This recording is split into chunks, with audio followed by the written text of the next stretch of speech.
Today I want to show you one of my absolute favorite things to practice on the guitar. And it's one of my favorite exercises because it sounds so beautiful. Check it out.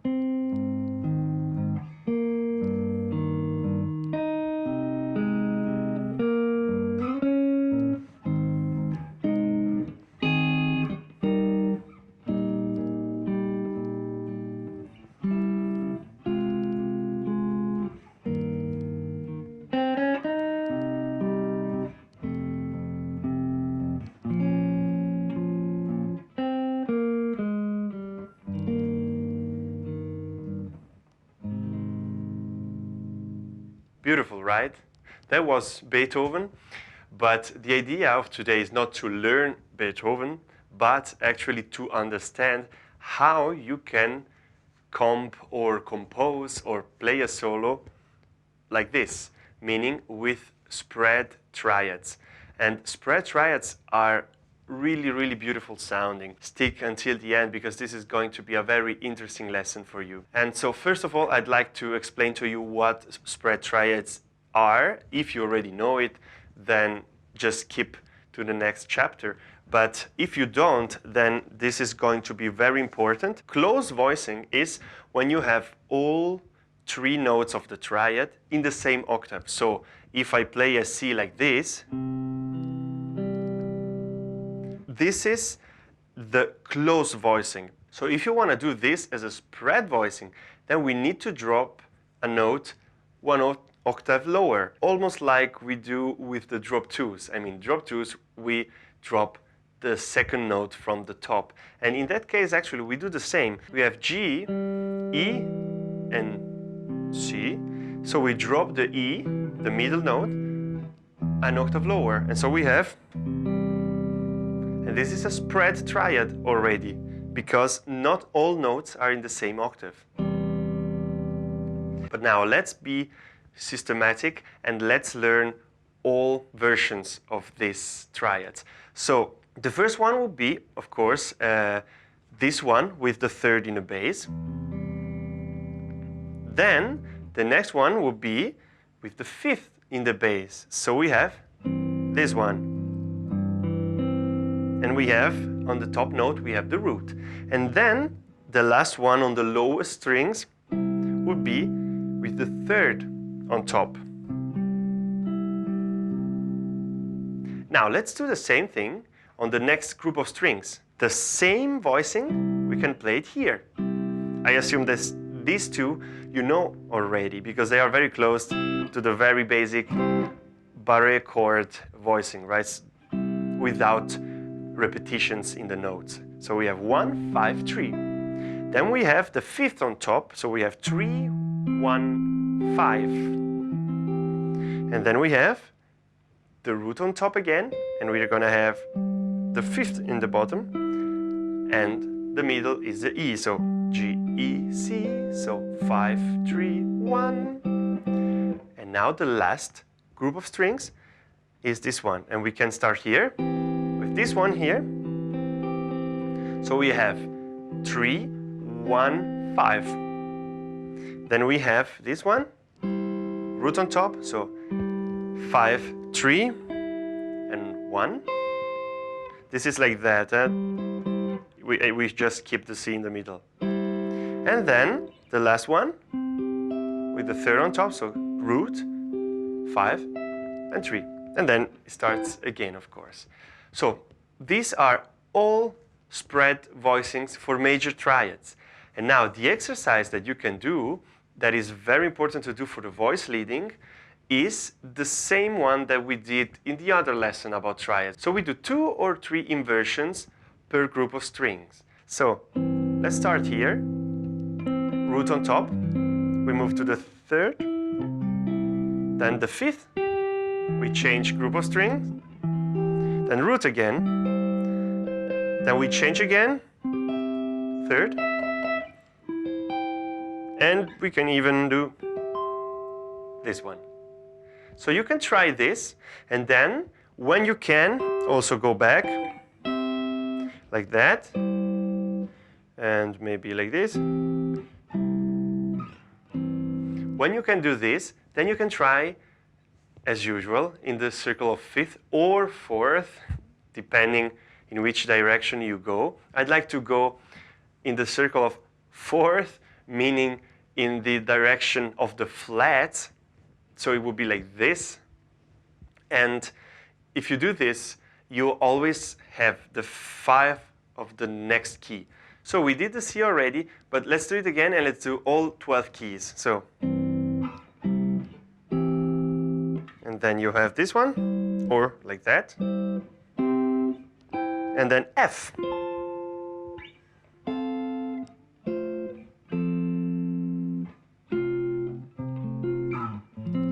And then B flat.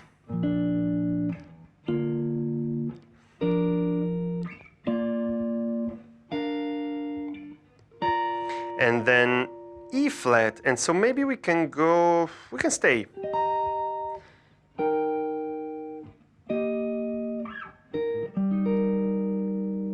And then this one.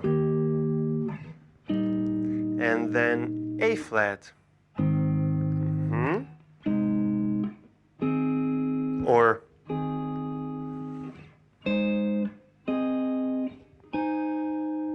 and then we go to D flat, but to not repeat the same thing, let's go here.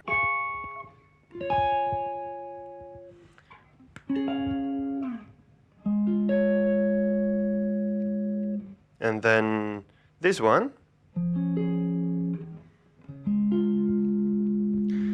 Maybe let's go a little lower, let's do also this one. Let's do 3, and then let's go to G flat. Let's do one more per string, for example. Yeah, it would be this one.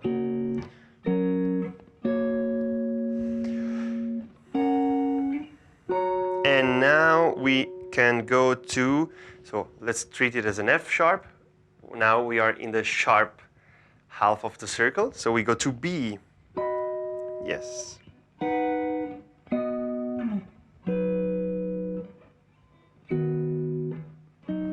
Let's do one more. And now let's go to E.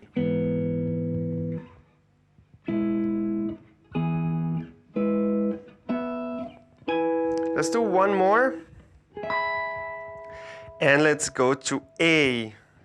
Root on top.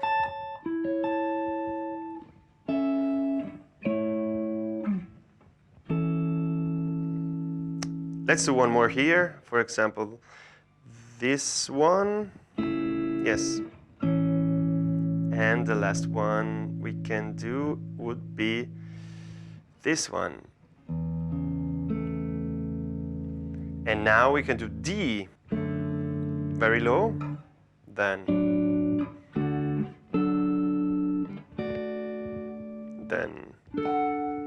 and one more. And now we can go to G and we are done. So G.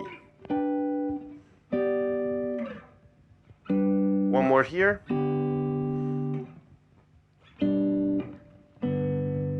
And we're back to C.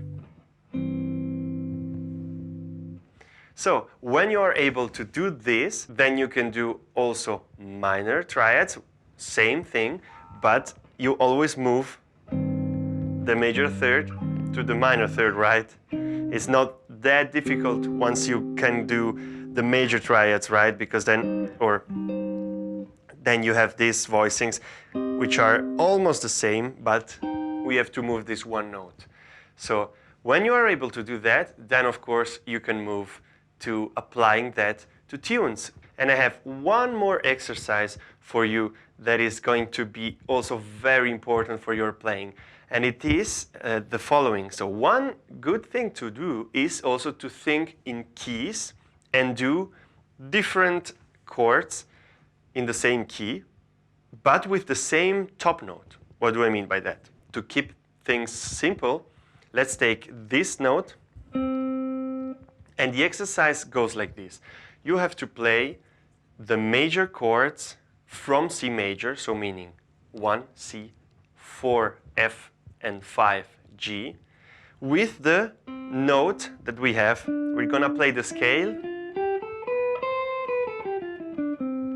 And you need to be able to harmonize this top note with major chords from C major. So that means we just have 3 different possibilities, but you can't play all of them always. So let's start, for example, with the C. We can do the C, and we can do the F.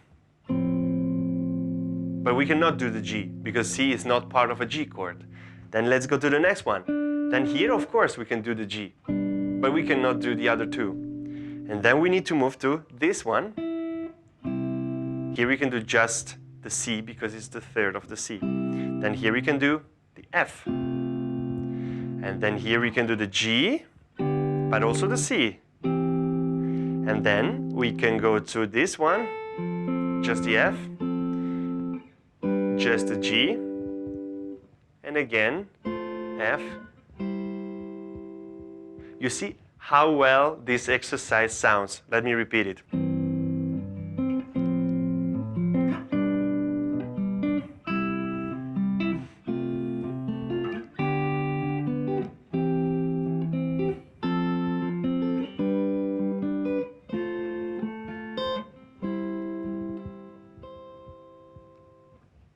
Et voila. That's a nice thing to practice because it sounds so good. This is going to open up many more possibilities, and you're going to be able to harmonize your solos to comp differently and more elegantly. So let me know if this was helpful. If you have questions, then don't hesitate to drop a comment. And of course, click the like button if you like the lesson. And don't forget to subscribe to my channel. And if you want to take your soloing to the next level, then check out the link in the description to my academy, the all-in-one Improvisation Academy. You are going to learn so much about harmony and about improvising, and you're going to get many more tools to expand your musical vocabulary. And you're going to get my personal feedback, and I'm gonna reply to your questions, and you can submit videos or recording of yourself. So go check it out, and I'd love to have you on board. See you for the next one.